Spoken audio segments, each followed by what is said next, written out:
primitive technology.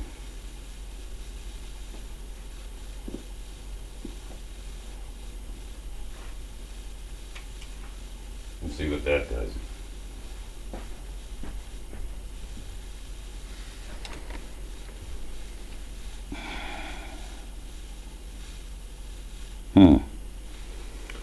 Well, it adds some light. Once the screen comes back on, there'll be plenty of light.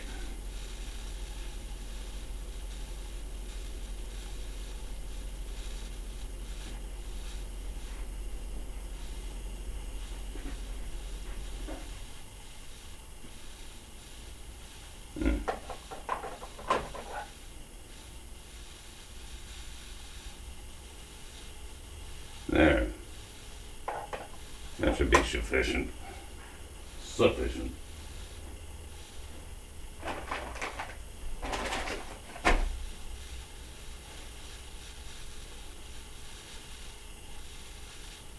Now I don't even know why I bothered making these videos.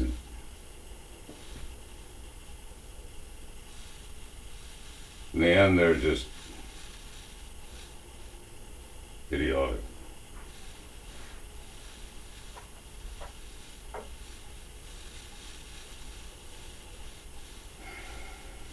Subjective indulgence and idiotic.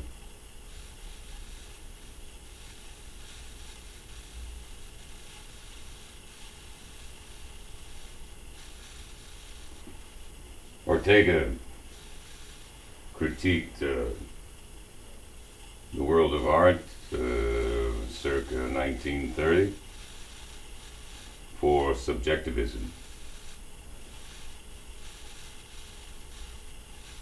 I don't think he much cared for modern art. He was a traditionalist, a historian. He wrote a book entitled The Philosophy of History, which I found quite enjoyable to read. About the most technical thing that he ever wrote that I happened to read was titled The Phenomenology of Psychology. Maurice Merleau-Ponty wrote The Phenomenology of Perception. Ortega wrote The Phenomenology of Psychology.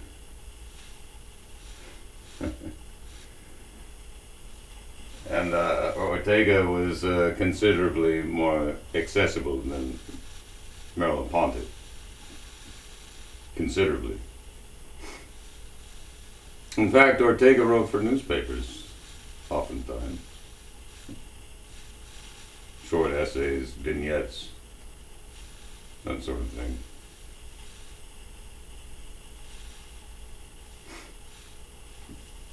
He was one of my favorite authors for a while.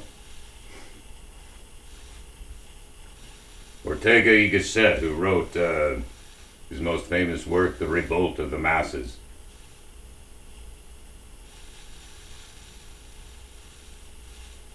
How do you say it in Spanish? El Rebelión de las Masas. Something like that. La Rebelión de las Masas, I don't know. I get the gender mixed up on nouns.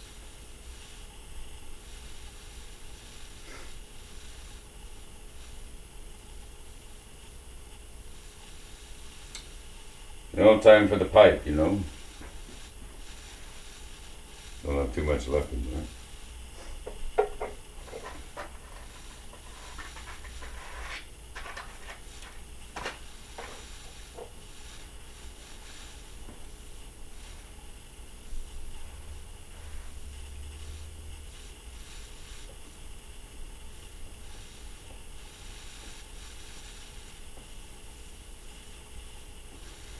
Now, Jeff Sessions, senator from the South, I don't know where he's from precisely, not Kentucky, that's Mitch McConnell's bailiwick.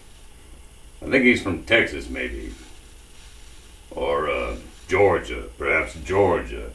No, Sam Nunn was from Georgia. I don't know where Sessions is from, nor do I care much. I've never been to the South except California and Florida.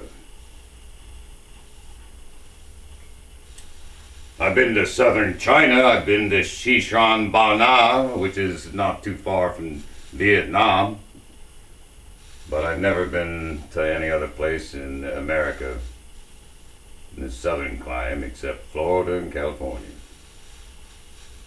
And that is not anywhere near like it is in, say, the Midlands and South. El Paso, Texas. Galveston, Texas. New Orleans, and so on. Atlanta, Georgia, and so on. Well, Atlanta's pretty far east. How about Oklahoma City? How about Oklahoma City where Timothy McVeigh bombed that federal building with ammonium nitrate? He was an American terrorist. And you know what his politics were? They were of the right-wing branch of the fucking wingnuts. He murdered many people in that building. I hope he's dead. If he isn't dead, I hope he's suffering in prison. Suffering, I hope he's suffering hard. Fucking maniac. People who take lives are insensible. They are insensible. They have no conscience. They're sociopaths or psychopaths.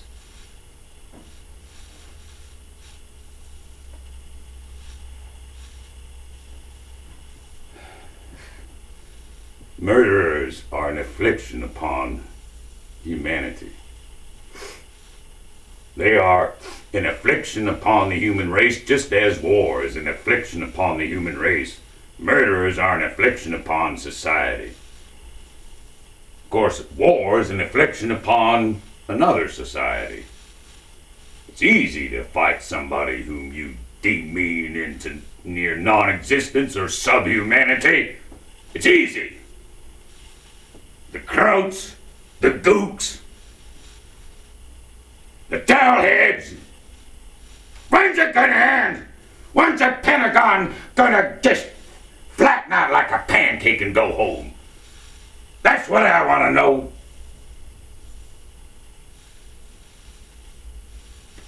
I would like to see that building dissolve and flatten out like a pancake, and all the people in that building, all the thousands of people in that building, flee. How's that for a cartoon image? We could reduce the Pentagon by 1/3, easy, 1/2. Save billions of dollars, but no, that would be too much, way too much. The Republicans would be terrified that we would be suffering from a lack of sufficient defense. Bull! I say bull. Who the hell is going to attack the United States? No one. No one. Why would anybody think otherwise? Because of propaganda, because of right-wing nut propaganda, which the ignorant and the credulous suck up and suck down like mother's milk.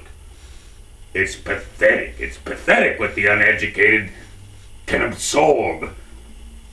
Pathetic. They have no defenses against lies and propaganda. None.